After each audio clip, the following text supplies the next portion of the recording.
Assalamualaikum warahmatullahi wabarakatuh. Halo teman-teman, perkenalkan nama saya Rahmat Gilang Rosadi. Dalam video media pembelajaran kali ini saya akan menjelaskan mengenai macam-macam media beserta kelebihan dan kekurangannya.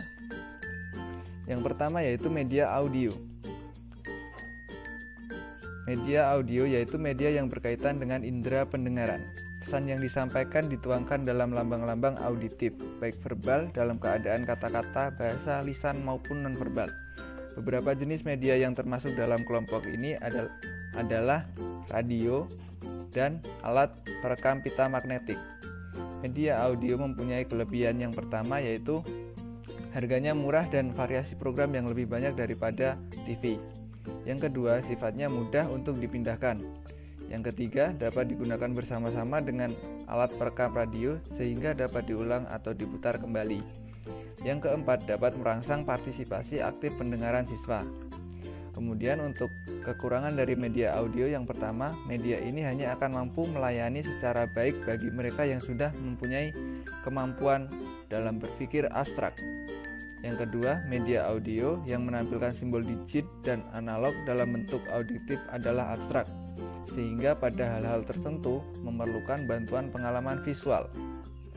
Yang ketiga, tingkatan pengertiannya hanya bisa dikontrol melalui tingkatan penguasaan pembendaharaan kata-kata atau bahasa serta susunan kalimat. Selanjutnya yaitu media visual. Media berbasis visual, image atau perumpamaan memegang peranan yang sangat penting dalam proses belajar. Media visual dapat memperlancar pemahaman dan memperkuat ingatan. Visual dapat pula menumbuhkan minat siswa dan dapat memberikan hubungan antara isi materi pelajaran dengan dunia nyata. Kelebihan dari media visual yang pertama dapat menanamkan konsep yang benar. Yang kedua, media visual memungkinkan adanya interaksi antara peserta didik dengan lingkungan sekitarnya.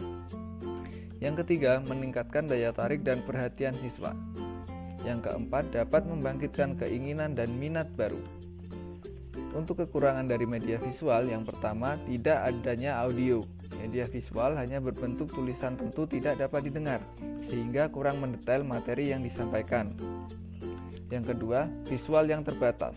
Media ini hanya dapat memberikan visual berupa gambar yang mewakili isi berita.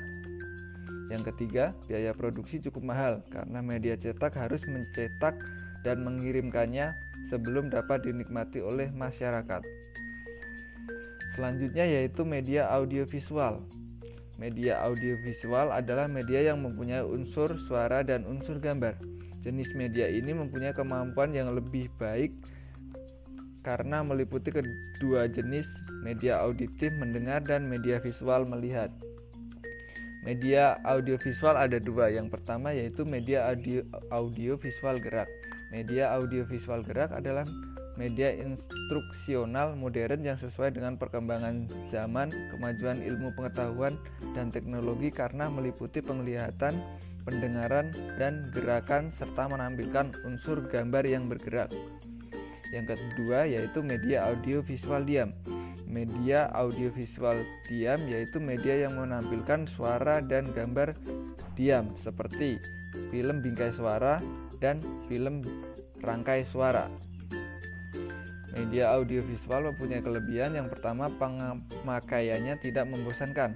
Yang kedua, hasil lebih mudah untuk dimengerti dan dipahami.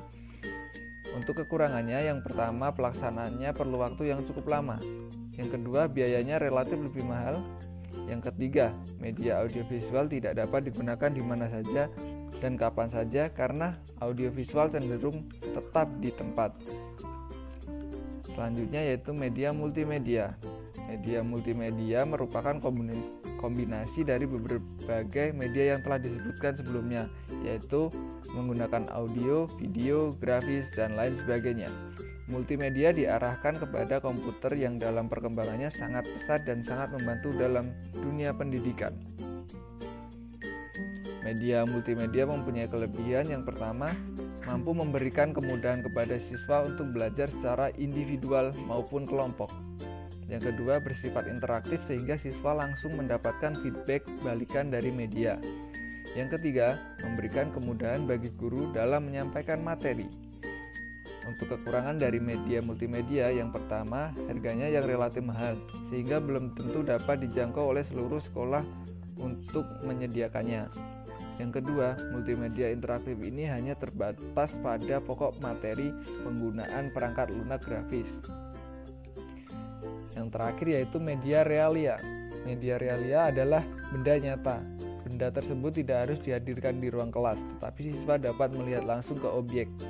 Kelebihan dari media realia ini adalah dapat memberikan pengalaman nyata kepada siswa, misalnya untuk mempelajari keanekaragaman makhluk hidup, klasifikasi hidup, ekosistem, dan organ tanaman.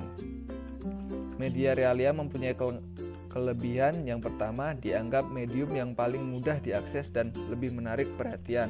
Yang kedua, mampu merangsang imajinasi. Yang ketiga, memberikan pengalaman belajar langsung dengan menyentuh dan mengamati bagian-bagiannya dan pengalaman tentang keindahan. Untuk kekurangannya, yang pertama yaitu ukurannya bisa terlalu besar, maka untuk dibawa ke ruang sangat sulit, misalnya lokomotif, buaya, dan gajah, atau bisa terlalu kecil, misalnya kuman. Yang kedua, kadang juga bisa membahayakan, misalnya ular ataupun buaya. Dan kekurangan yang ketiga yaitu informasinya yang akan disampaikan terkadang tidak sampai kepada audiens. Ya, demikian adalah macam-macam media beserta kelebihan dan kekurangannya. Terima kasih, semoga bermanfaat. Wassalamualaikum warahmatullahi wabarakatuh.